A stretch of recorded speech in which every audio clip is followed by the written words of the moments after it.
جب امی ہوتا ہے تو اس لیے پیغمبر اسلام نے پہلے یہ بتا دیا کہ اللہ میرا مولا ہے، میں رسول کا مولا ہوں۔ تو اب اگر کوئی اللہ کو اپنا دوست سمجھتا ہے، رسول کو دوست سمجھتا ہے، تو مولا علی کو بھی دوست سمجھے، لیکن اگر ان کو حاکم سمجھتا ہے، ان کو مالک سمجھتا ہے، تو پھر انہیں بھی حاکم اور مولا بھی تصرف سمجھے، انہیں دوست نہ سمجھے۔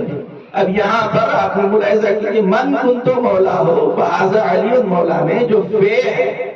فے کی عربی میں بہت ساری قسمیں ہیں۔ فے فائے عاطفہ ہوتا ہے، فے فائے جارنا ہوتا ہے عربی گرامر کے اعتبار سے، اور ایک فے ہوتا ہے فائے فوریہ۔ یہاں پر جو فے ہے وہ فائے فوریہ ہے۔ من کنت مولا فہذا میں جو فے ہے وہ فائے فوریہ ہے، یعنی جس کا میں مولا تو فوراً اس کے بعد علی مولا، یعنی وداؤٹ اینی گیپ، بغیر کسی فاصلے کے۔ تو بیچ میں فاصلہ نہیں کر سکتے، اس لیے کہ فائے فوریہ ہے۔ جیسے نبی مولا، نبی کے فوراً بعد علی مولا۔ مجاہد کہتا ہے کہ حیدر بنائے جاتے ہیں مولا غدیر میں، حیدر بنائے جاتے ہیں مولا غدیر میں، ہوتا ہے ہر طرف یہی چرچا غدیر میں، اور چہرہ علی کا دیکھ کے محسوس یہ ہوا اترا ہے کوئی چاند کا ٹکڑا غدیر میں۔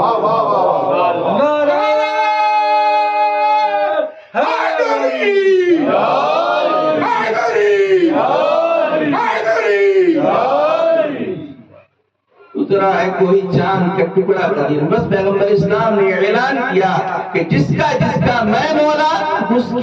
کے علی مولا، یعنی اگر مصطفیٰ عرش والوں کے مولا تو مرتضیٰ عرش والوں کے مولا، اگر مصطفیٰ فرش والوں کے مولا تو مرتضیٰ فرش والوں کے مولا، اگر مصطفیٰ حوران جنت کے مولا تو مرتضیٰ حوران جنت کے مولا، اگر مصطفیٰ پہاڑ والوں کے مولا تو مرتضیٰ پہاڑ والوں کے مولا، اگر مصطفیٰ کائنات کے مولا تو مرتضیٰ کائنات کے مولا، اگر مصطفیٰ آدم کے مولا تو مرتضیٰ آدم کے مولا۔ تو جس نے آدم کے مولا ہونے کا انکار کیا، جس نے آدم کے مولا کا انکار، جس نے آدم کے سجدے کا انکار کیا، وہ ابلیس بنا۔ تو جو آدم کے مولا ہونے کا انکار کرے اسے کیا ہونا چاہیے؟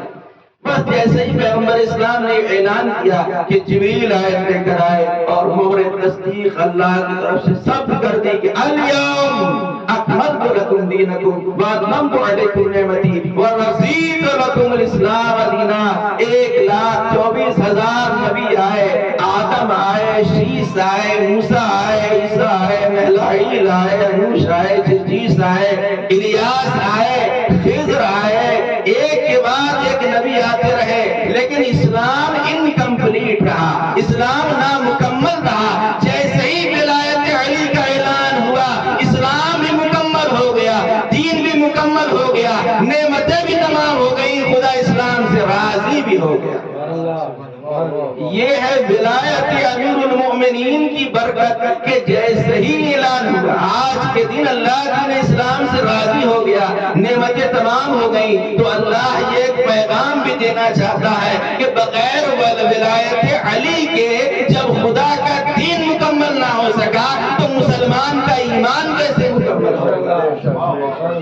اسی لیے کسی نے بڑا اچھا جملہ کہا کہ غدیر کیا ہے؟ غدیر وہ ہے کہ جس کے بانی جس کو لا الہ الا اللہ کہتے ہیں، جس کے خطیب کو محمد رسول اللہ کہتے ہیں، اور موضوع کو علی ولی اللہ، موضوع اور ٹاپک علی ولی اللہ ہے۔ تو جس طرح سے روزے مکمل ہوتے ہیں تو عید الفطر منائی جاتی ہے، حج مکمل ہوتا ہے تو عید الاضحیٰ منائی جاتی ہے، اسی طرح جب پورا دین مکمل ہوتا ہے تو عید غدیر منائی جاتی ہے۔ اور عید الفطر اور عید الاضحیٰ کو ہر ایک مسلمان منا سکتا ہے، لیکن عید غدیر کو وہی منا سکتا ہے جو مومن ہو، منافق عید غدیر نہیں منا سکتا، منافق کبھی عید غدیر نہیں منا سکتا۔ بس پیغمبر اسلام نے اعلان کیا، جبریل آئے اور آیت سنائی، اور جیسے ہی جبریل آ گئے تو پیغمبر اسلام سمجھنے کی طرف مخاطب ہوئے اور کہا تم سب آؤ اور آ کر علی کو مبارکبادی دو کہ علی آج مولا بن گئے اور علی کے ہاتھوں پہ بیعت کرو۔ بس جیسے پیغمبر اسلام نے کہا پورا کراؤڈ تھا اور سب کے سب آگے چلے کے جا کر مبارکبادی دی، لیکن پیغمبر اسلام نے کہا اسٹاپ۔ پیغمبر اسلام نے روکا، کیوں؟ اس لیے کہ اگر پورا مجمع ایک بار میں آ کر مبارکبادی دیتا تو لوگ کہتے کہ مجمع تھا پتہ نہیں کیا ہو رہا تھا، اور ہم بھی چلے گئے مجمع میں، ہم بھی تھے مگر ہم کو کچھ پتہ نہیں چلا کہ بہت بڑا مجمع تھا۔ تو پیغمبر اسلام نے کہا ایسے نہیں، کیوں بناؤ، لائن بناؤ اور ایک کے بعد ایک آؤ اور آ کے علی کو مبارکبادی دو اور علی کے ہاتھوں پر بیعت کرو۔ شہنشاہ ولایت کو ایک سرخ خیمے میں بٹھایا گیا، مولا ایک سرخ خیمے میں بیٹھے، پوری ایک لائن لگی صحابہ، اور سب سے پہلے تاریخ میں جملہ ثبت ہے کہ سب سے پہلے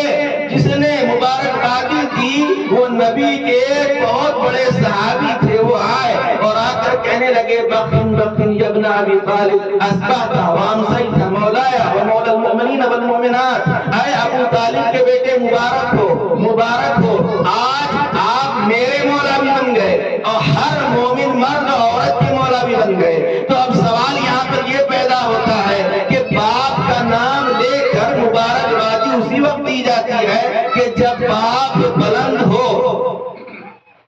اگر کسی چمار کا بیٹا، کسی ڈوم کا بیٹا، کسی بھنگی کا بیٹا، کسی سدھار کا بیٹا پرائم منسٹر بن جائے تو لوگ جب مبارکبادی دینے جائیں گے تو یہ نہیں کہیں گے چمار کے بیٹے مبارک ہو، نہیں، بلکہ باپ کا نام اس وقت لے کے جب باپ پڑا ہو اس طرح کہیں گے نواب صاحب کے بیٹے مبارک ہو کہ پرائم منسٹر بن گئے۔ تو انہوں نے جب مبارکبادی دی تو کہا ابو طالب کے بیٹے مبارک ہو، ابو طالب کے بیٹے مبارک ہو۔ اس کا مطلب یہ ہے کہ ان کی نظروں میں جناب ابو طالب بلند تھے، جناب ابو طالب بلند تھے، اس لیے کہا کہ ابو طالب کے بیٹے مبارک ہو، مبارک ہو۔ اور اس کے بعد دوسری بات کیا کہی کہ آج میرے مولا بھی بن گئے، ہر مومن مرد عورت کے مولا بھی بن گئے۔ تو سوال یہ پیدا ہوتا ہے کہ جب یہ کہہ دیا کہ ہر مومن مرد عورت کے مولا بن گئے تو اپنے لیے الگ سے کہنے کی کیا ضرورت تھی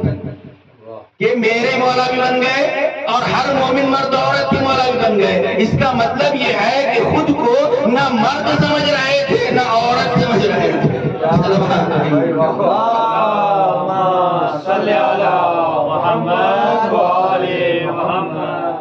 اسی لیے اپنے لیے الگ سے کہا کہ آج میرے مولا بھی بن گئے، ہر مومن مرد عورت کے مولا بھی بن گئے۔ بس ایک مرتبہ ایک سلسلہ شروع ہوا اور کیونکہ ان میں خواتین بھی شامل تھی تو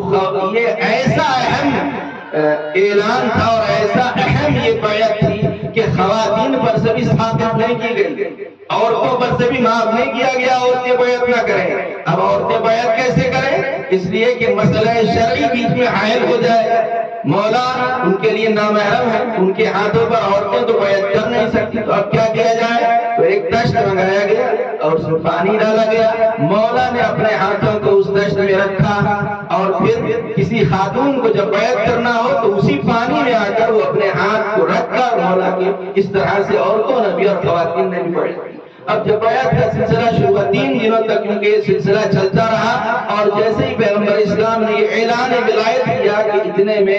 جہاں سارے منافقین تھے وہیں ایک منافق ایسا بھی تھا کہ دل سے نکل کر زبان تک نفاق آ گیا اور پیغمبر اسلام کے پاس آیا، حارث ابن نعمان فہری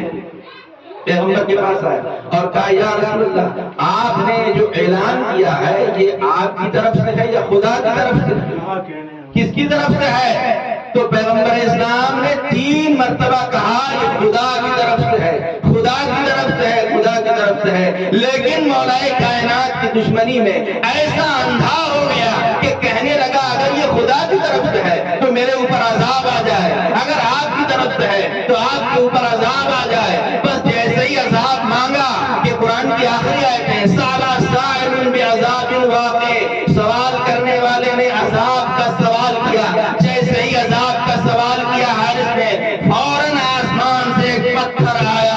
حارث کے اوپر گرا اور وہ وہیں ڈھیر ہو گیا،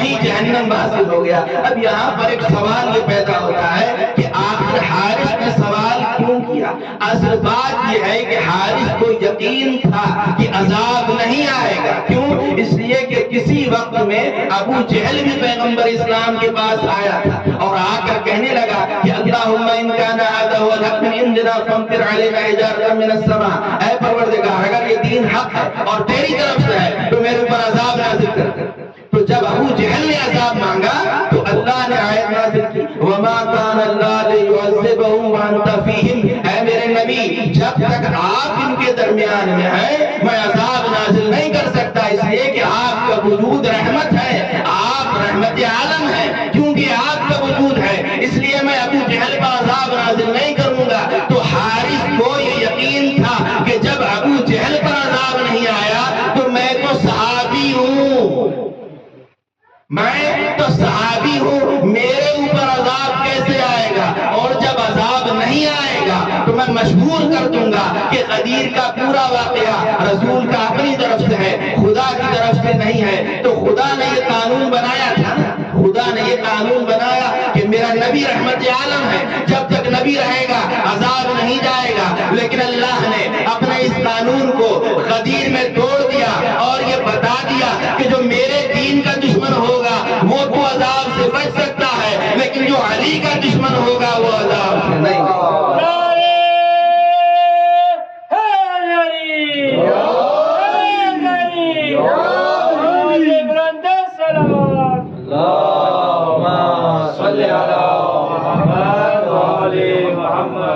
کامل ہوا ہے دین خدا کا قدیر میں،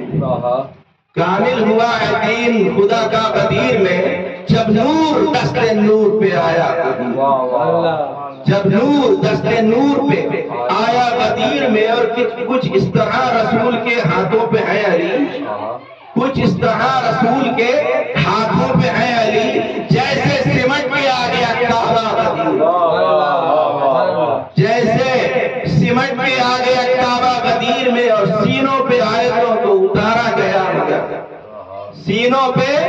آیتوں کو اتارا گیا مگر نقطہ نبی کے ہاتھ میں اترا قدیر، انا نقطہ تو تحت الباب، نقطہ نبی کے ہاتھ میں اترا قدیر میں، اور بازو اٹھا اٹھا کے دکھاتے رہے رسول، بازو اٹھا اٹھا کے دکھاتے رہے رسول، اندھوں نے پھر بھی کچھ نہیں دیکھا قدیر، اندھوں نے پھر بھی کچھ نہیں دیکھا قدیر میں، اور چہرے بتا رہے ہیں پتا سب کے خون کا، چہرے بتا رہے ہیں پتا سب کے خون کا، نسلوں کا امتحان ہوا تھا غدیر، نسلوں کا امتحان ہوا تھا غدیر میں، اور پہلا امام ہم کو ملا ہے غدیر میں، دوسری لطیف کافی اچھا ہے کہ پہلا امام ہم کو ملا ہے غدیر میں، پیغام حق بھی پورا ہوا ہے غدیر میں، پیغام حق بھی پورا ہوا ہے غدیر میں، ہاں ہاں نصیب سب کا سجا ہے غدیر میں، ہاں ہاں نصیب سب کا سجا ہے غدیر میں، مولا میرا امیر بنا ہے غدیر میں، مولا میرا امیر بنا ہے غدیر میں، اور ذکر غدیر سن کے وہ ایسے خاموش ہے، ذکر غدیر سن کے وہ ایسے خاموش ہے جیسے کہ اس کا باپ مرا ہے غدیر۔ آئیے بابرکت رات میں اللہ کی بارگاہ میں دعا کرتے ہیں، پروردگارہ تجھے واسطہ دیتا ہوں اس عظیم الشان عید کا اور آنے والے عظیم دن کا، ہم سب کی اس عبادت کو اپنی بارگاہ میں قبول فرما، ہم سب کو مولا کائنات کی سیرت اور سنت پر چلنے کی توفیق عطا فرما۔ پروردگارہ ہم سب کے دلوں میں جو ولایت امیر المومنین ہے ہر روز اس ولایت اور مودت میں اضافہ فرما، ہم سب کو اہل بیت کی محبت پر جینے اور اسی کی محبت پر مرنے کی توفیق عطا فرما،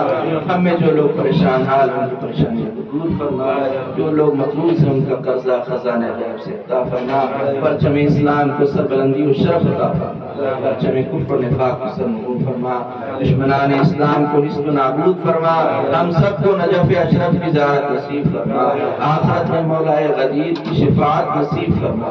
پروردگار ہمارے مولا و آقا ہمارے سید و سردار وارث کربلا منتقم خون امام حسین امام عصر کے ظہور میں تعلیم، ہم سب کو اپنے مولا و آقا کے مخلص غلاموں اور جانثاروں میں شمار۔ ربنا تقبل منا انك انت السميع العليم واخر دعوانا اللهم صل على محمد